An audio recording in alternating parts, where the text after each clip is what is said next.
In today's video, I'm going to show you how to do the God's Eye, which is a joint that we use to hold two hoops together to start a ribbed basket. It's a really fun motif that you can add to your ribbed baskets, and it looks really nice on the small melon basket, which is what we're making right now in our YouTube series. So check out the description below for video 1. If you haven't prepped your hoops and your ribs, go ahead and watch that to get those ready. And now we're going to dive into weaving the God's Eye. To weave the God's Eye on a small melon basket, we're working with 1/4-inch flat reed, so it's flat on both sides.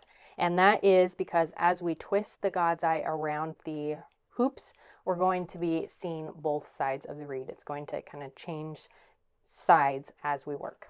So we want a flat reed so that both sides are the same. From your bundle of reed, pull out a piece that is 2 wingspans long, so about 10 feet. So you'll measure it out coming across your body wide and across. A little bit more is okay. Don't cut length off if it's more than 2 wingspans because you'll be able to utilize that length. Ideally, you want a piece that is at least 1.5 to 2 wingspans wide. Go ahead and add these to your water bin. You'll have 2 of these pieces. I'm going to pull one of mine out and grab a metal clamp that you can start out with. Now we're going to start working with our hoop setup. So find the place that we put the little H in video 1 of the series. We put a little H on the handle side. This is what you'll hold when you're carrying the basket. We want that to the top. Now I'm going to come in and find one end of my round reed. We're going to take our flat reed, and from the upper left quadrant, we're going to place this in the middle of this center section where these join together and clamp this in place. So place your clamp so that it holds that in place. You want to make sure you start the same on both sides, and be sure to start with the handle at the top both times, because if you don't, your orientation is going to be mixed up and it's going to throw off how we set up the rest of the basket. So you need the handle to be at the top, and you need to set up at this angle so that you can build the God's Eye, and then we'll build the structure of the basket set up in the correct orientation. Now we're going to work in a pattern that works consistently around the basket. And if you're following along with our instruction manual, this is a graphic in that manual, so you can reference that to help guide you if you want. So from this upper left, we're going to go behind this piece that's at the top, so the piece that's away from me. I'm going to go behind and kind of angle this reed so that it angles in towards the handle and doesn't just sit flat, because if we have it sit flat, there's going to be a little bubble in here, a little gap. I want it to angle in so that it's kind of flush between the two here in this corner, and then pull through. So you'll pull your bundle through. So now I'm behind. Now I'm going to cross from this upper right quadrant down to the lower left. So I'm crisscrossing all the way down to the lower left. That's our first step. Now 1/4 turn. So this one was on top. We're going to 1/4 turn. So now this next one is on top, and we're working clockwise. Now we're going to go behind the one that's on top. So pull that length through because we're going behind this upper one. I'm going to tuck those jute out of the way.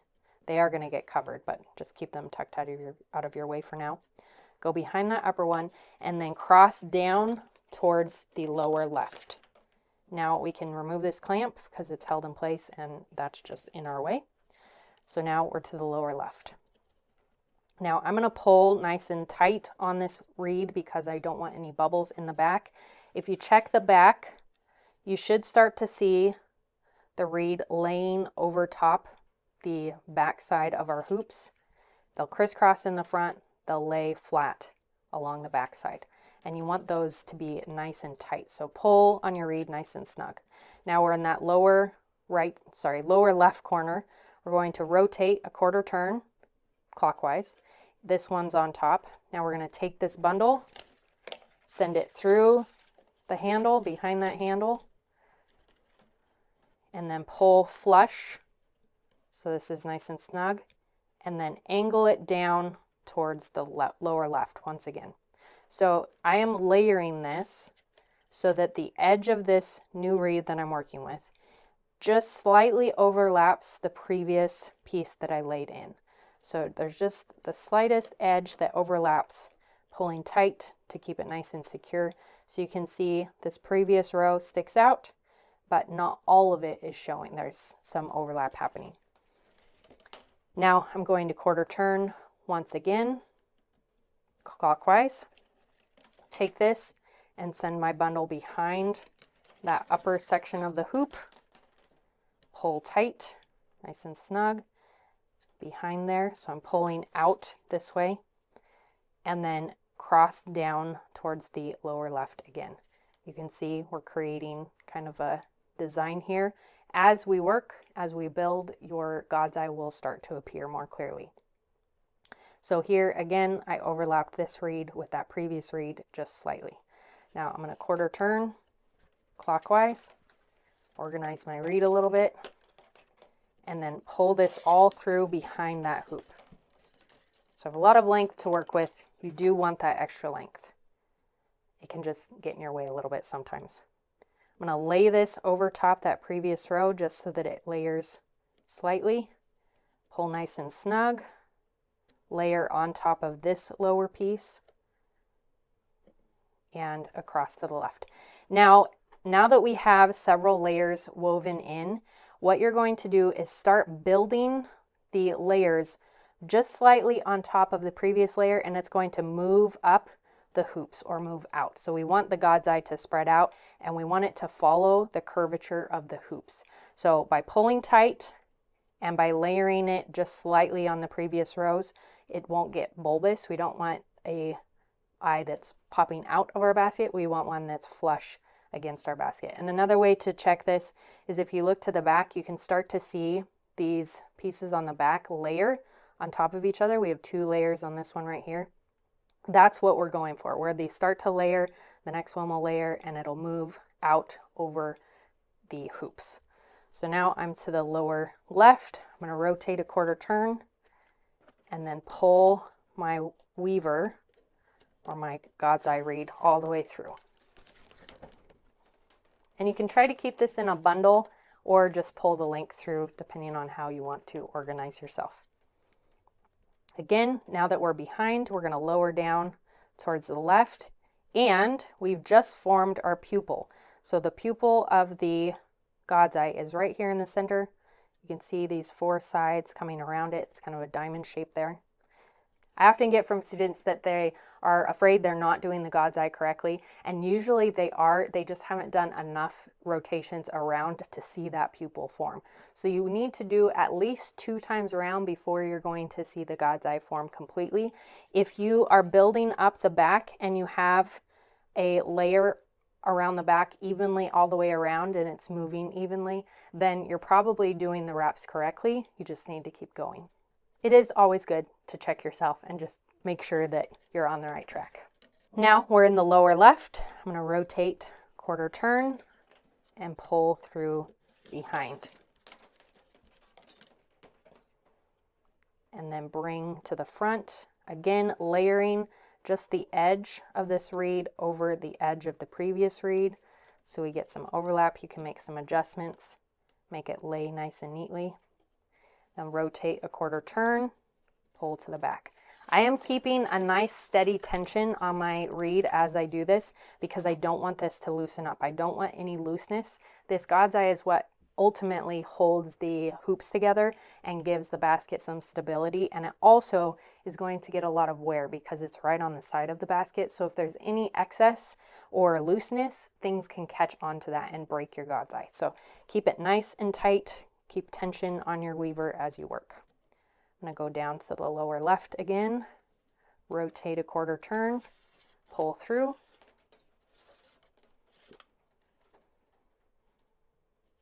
And we're going to do this until we have 7 layers built up. And the easiest way to count this is by counting the layers behind, counting to make sure you have 7 on each side. If your God's eye reed length isn't long enough to do 7 and also have some excess, you need about 10 inches of excess once the God's eye is done, then go for 6 rounds for your God's eye. That's going to be plenty large enough to show off the God's eye motif and also function for the ribs. So you can stop at 6 if you're happy with that design or you're running out of reed. So I'm continuing around building my God's eye, building these layers up, trying to mimic the curve of the hoops as I work. And you can see that God's eye shape is forming out.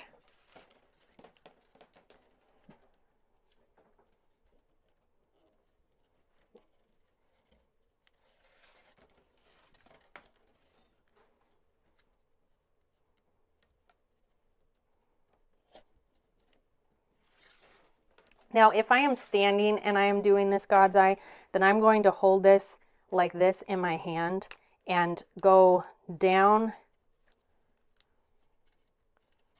come across, rotate, and then pull through. Pull that length through, and then I have some nice leverage to pull against that rim to angle down. I'll use my thumb to crimp that in place while I rotate this around, and then rotate my hand around. Pull this through and down, use my fingers behind there to crimp, hold that in place, rotate, and you can do a rotation and a hand shift kind of in the same motion here. Layering.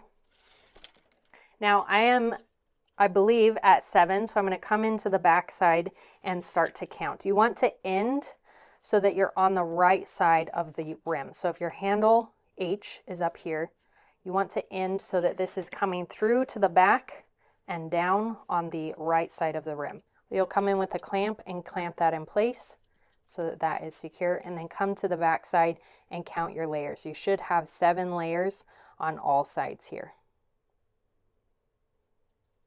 Once you've counted those and verified you have 7, now we're going to leave the clamp here. I'll have you bundle up your excess reed. You may not have quite as much excess as I do, that's okay. You just want enough that you can start weaving without having to join in a new piece of reed. So that's why we go for about 10 feet or 2 wingspans.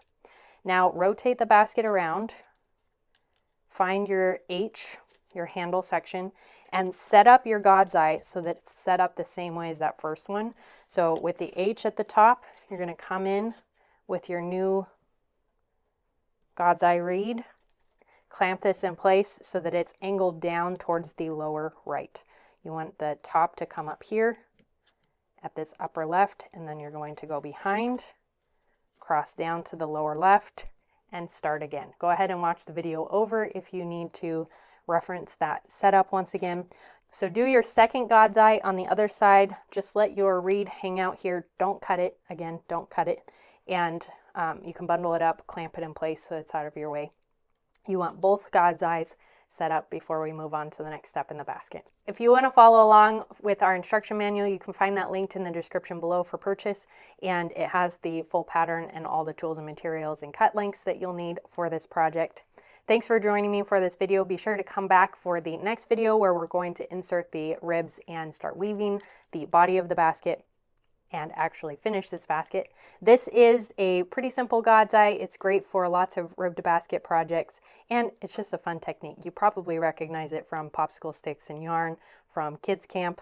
Like and subscribe to get more basket weaving from my channel. Thanks for joining me, and I'll see you in the next one. Until then, check out this video.